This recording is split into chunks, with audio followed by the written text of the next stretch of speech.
Hey, what's up? My name is Reggie Winston. Hey, look, today we're checking out these bad boys right here. These are the Cordless Oster Fast Feeds. Not oyster, not oster, it's Oster. Oster Fast Feeds. I'm gonna go ahead and let you know, I did not like the corded fast feeds from the past. Like, they're really good with polishing a fade, but my God, I felt like I had to go really slow on haircuts with those.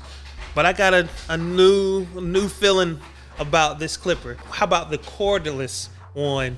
I have a new appreciation for it. I'm going to show you the haircut and explain the things I like and didn't like about this set of clippers. I did have a little issue. Maybe it's just isolated to this one clipper. I don't know. But hey, if you're interested in this clipper, I got some information for you. Thanks for clicking on this video. My name is Reggie Winston. I am the better barber. I believe together we make barbers better. If you like this type of thing, please subscribe to the channel, like this video, and share it with your friends. All right, let's get into it. So this is the Cordless Oster Fast Feed. We're gonna start off clipper close, and I could just talk about the clipper, man, but I'm also kind of give you a play-by-play on how I do this haircut. It's gonna be a bald medium fade. I'm gonna start off with a low and clipper close. Work my way all around the head. Makes a nice, consistent, even line around the head. And I'm gonna use this clipper 95% of the time. As you see, I'm using clipper close. And once I come back around, I'm gonna grab my detachable clippers and use the outliner blade to bald it out below the line I already put in. These clippers do get close. The Osters do get really close, and somebody said they wanted a bald fade. I can definitely get away with just using the clipper close on the Oster Fast Feeds. But I really want to make sure it's bald, so I use the outliner blade on my detachable. Now I took the Oster Fast Feed back, and I'm gonna start clipper open. Go a little bit above that line, maybe 3/4 to an inch above the initial line. And I'm gonna work my way around the head again. I'm gonna do 2 passes, and I'm gonna get that bottom line out. I like to get this done first, then I will fade the haircut down. So clipper close, then clipper open, then like halfway, then you just kind of notch it out and get that bottom line out of there. This saves me time on my haircut, and it allows me to get through the haircut pretty flawless, and it gives me a really good blend. I love the way it looked. Like I said, this clipper does get close. I could have just done it clipper close and it would have been a bald fade and he'd have been satisfied. I did want to just put a little bit extra into it. This clipper right here, man, solid clipper, give you a year warranty. So if you have any issues with this clipper, you can definitely return it and get it fixed. You will see I did have a little issue with this clipper later on, and we'll get to it and we'll kind of discuss it when we get there.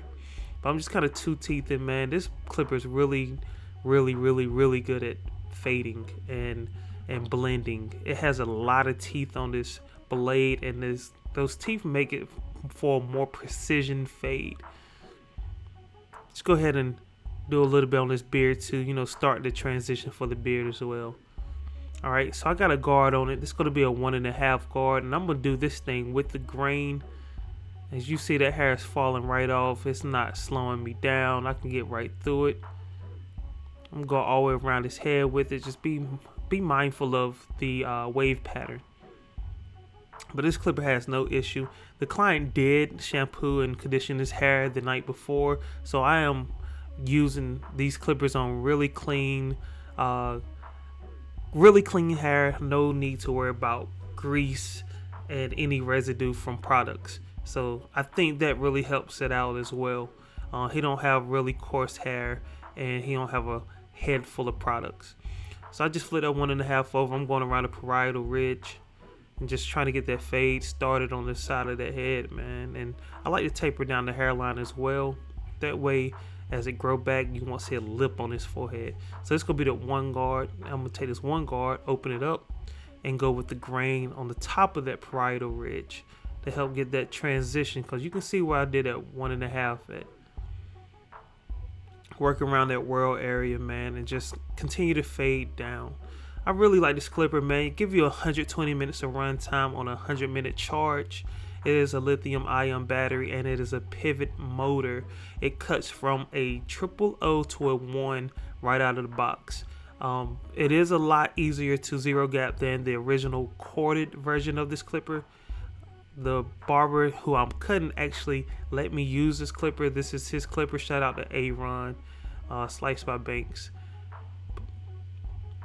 As you see, I'm just going through this haircut, man. I close that thing down. I'm just working on that bottom area and that fade. Now we're gonna really get this fade out by fading down.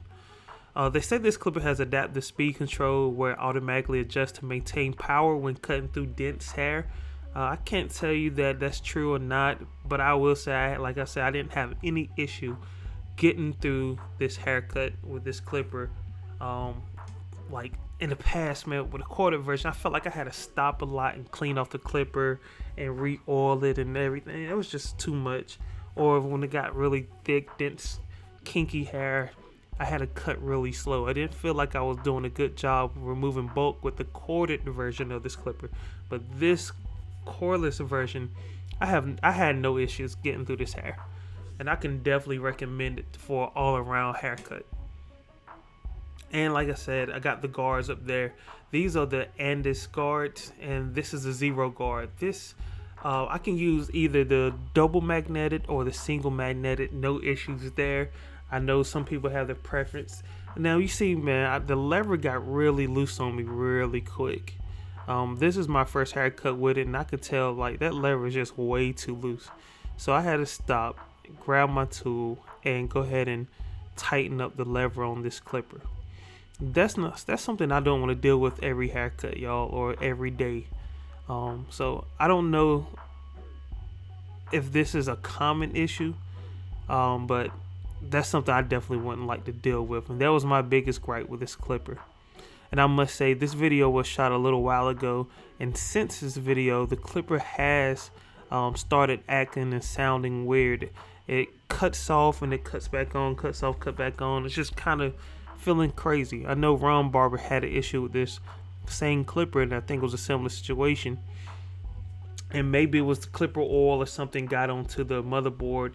If you're putting out some really nice clippers and you know that part of the job or part of owning this clipper, man, we have the oil to blaze, you got to make sure that these clippers don't get oil on the motherboard. And you got to design a clipper in a manner where, you know, it's kind of fail-proof, that barbers don't really have to be too concerned about being afraid of oiling their blades. Alright, I got that guard off, the zeros off. I'm back to no guard open, and man, I'm just doing some pretty polishing here.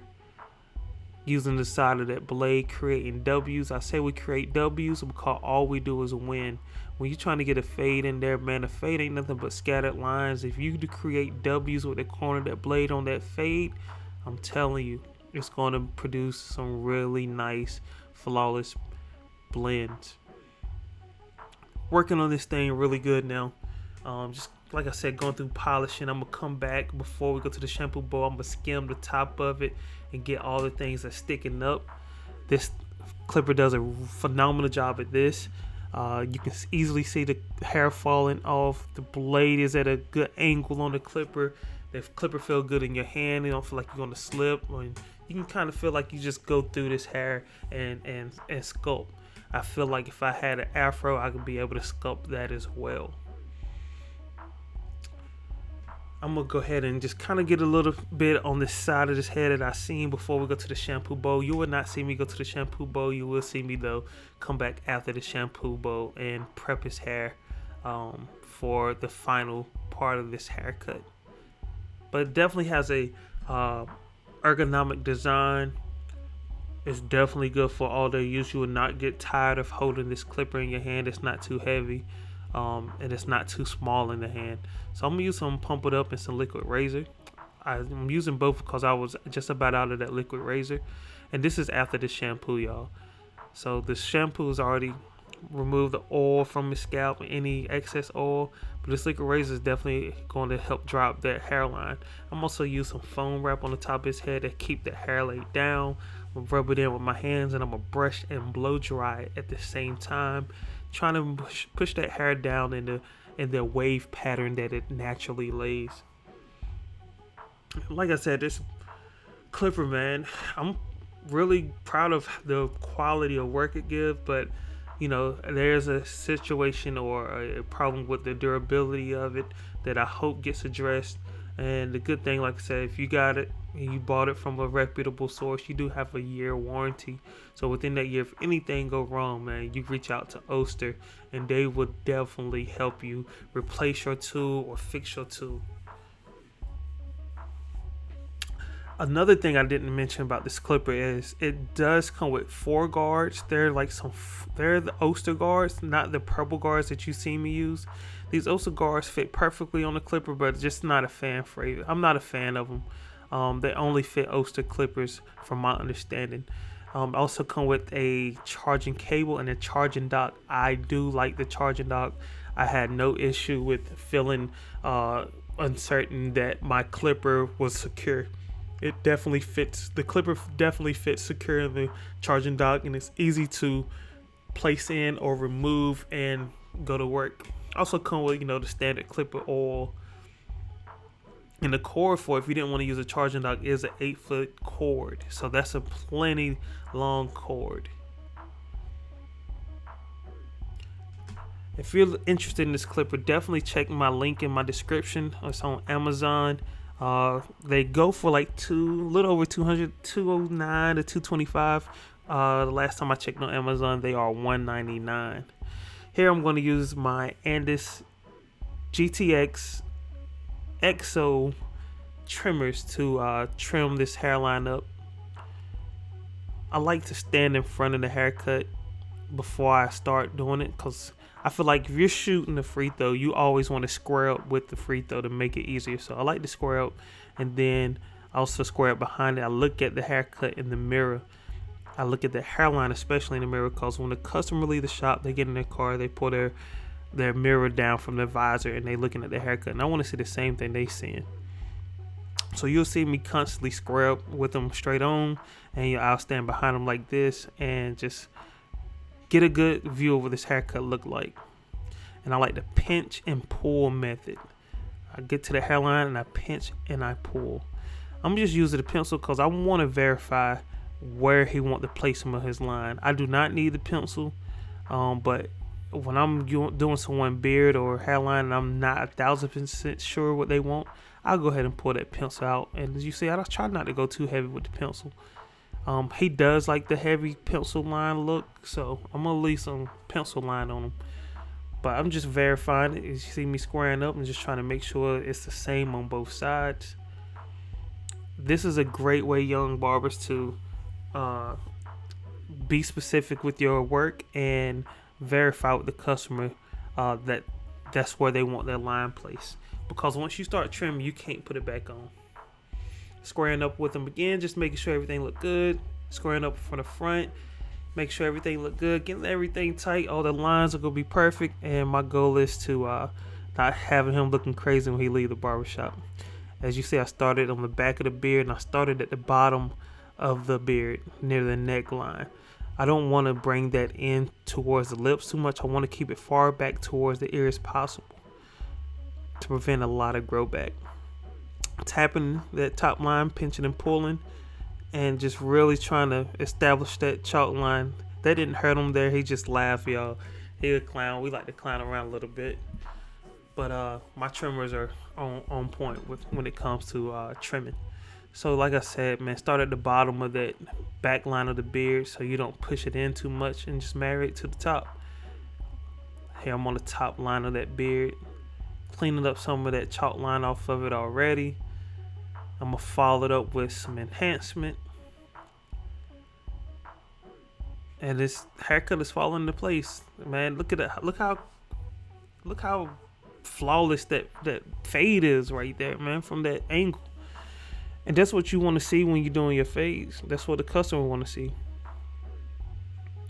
Just going around this mustache and this chin and this beard, and just really trying to line this thing up.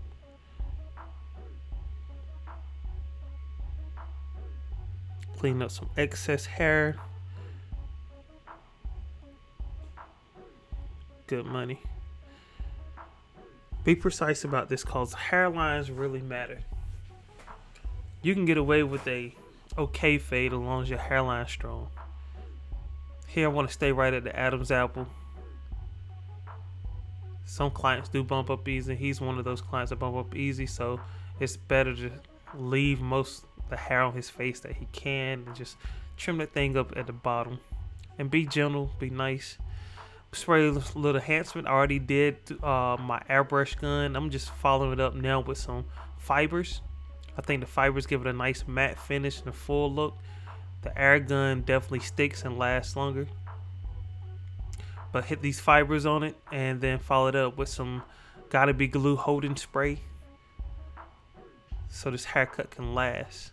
Lay them back, put a towel on the back of the head or on top of the headrest, and grab your razor. Clean razor. Make sure you swap them out every time, but definitely get a razor and tighten this line up. As I'm removing the excess hair on his cheek and his chin, I'm also moving some of that white chalk line and really cleaning that up to make this beard look a lot more natural and just sharp. Definitely stretch the skin. As you see that left thumb of mine, I like to stretch the skin and make it tight so I can easily tap it with my razor. Pick that beard out because we're gonna sculpt it and make sure ain't no loose ends. I'm just using that Oster again. I'm looking at anything that might be sticking out, checking where I'm standing at, and I'm looking beyond the beard, looking for anything that's sticking out. That black beard on that white cape allows it to really stand out. Again, I'm squaring up, tapping it with that trimmer, and I'm gonna follow it up with a razor.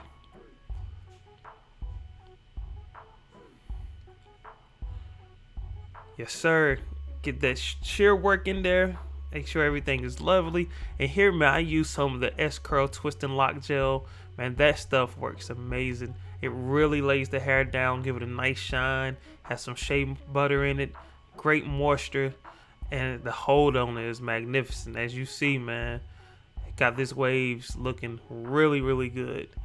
Man, thank you for watching this video. I got more stuff coming soon. Got some other clippers. If you have any questions, please drop them in the comments. Let me know what's your feelings about the Oster Fast Feeds. Is this something you're going to get? Something you already have? Holla at me. Follow me on Instagram, Reggie_Winston. I am the better barber. Check you on the next video.